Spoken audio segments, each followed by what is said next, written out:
বিপিএলের ভাগ্য কখনোই কথা বলেনি তাদের পক্ষে। বড় বাজেট কিংবা ক্রিকেটের সুপারস্টার কোনো কিছুতেই শিখেছিলেনি চট্টলার দলটির। আইকন বদলে মালিকানা নিয়ে টানাপোড়েনের পর এবার আসরে নতুন রূপে চট্টগ্রাম ভাইকিংস। শুরুতেই চমক, ডিফেন্ডিং চ্যাম্পিয়নদের অ্যাকশন নিচে আটকে রাখে মুশির চট্টগ্রাম। যদিও সে রান তাড়াতেই ঘাম ঝরেছিল তাদের। দ্বিতীয় ম্যাচের আগে তাই অনুশীলনে বেশ মনোযোগী তারা। আশরাফুল ডেলপোর্টরা ভালো শুরু এনে দিলে খালেদ রাহিরা প্রস্তুত পারফর্ম করতে। মুশফিক ভাই আছে, অনেকগুলো ম্যাচ উনি একাই জিতেছে ইন্টারন্যাশনাল ম্যাচ। তো মুশফিকের উপর এরকম আশা আছে আমাদের। মোহাম্মদ শেহজাদ দেখেন আপনি 17 বলে 50 আছে, ও যদি ওর মতো খেলতে পারে তাহলে ভালো।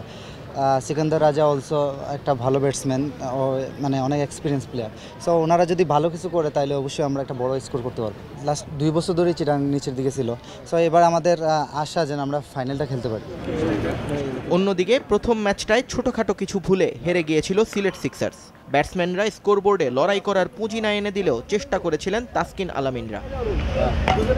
চট্টগ্রামের সাথে পা হরকালে নেমে যেতে হবে টেবিলের বেশ নিচে, জানা আছে আফিফদের। ওয়ার্নারের নেতৃত্বে তাই ঘুরে দাঁড়াতে এখন প্রস্তুত সিলেটিরা। আস্তিনের সব অস্ত্র নিয়ে মাঠে কঠোর অনুশীলনে তাই ওয়াকার ঝালিয়ে নিলেন শিষ্যদের। ফার্স্ট ম্যাচটা কম রান করছি, কিন্তু কম রানের মধ্যেও আমরা অনেক ফাইট দিছি। তো ওই জিনিসটা আমাদের খুব পজিটিভ একটা দিক ছিল।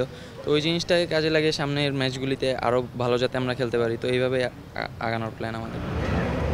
দুদলের বাইরেও একটা অদৃশ্য প্রতিপক্ষ আছে মিরপুরে, তা হলো উইকেট।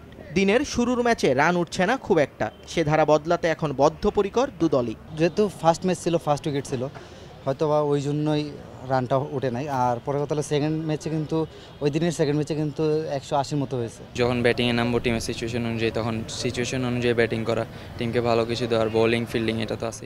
নিয়ন মোহাইমিন, সময় সংবাদ, ঢাকা।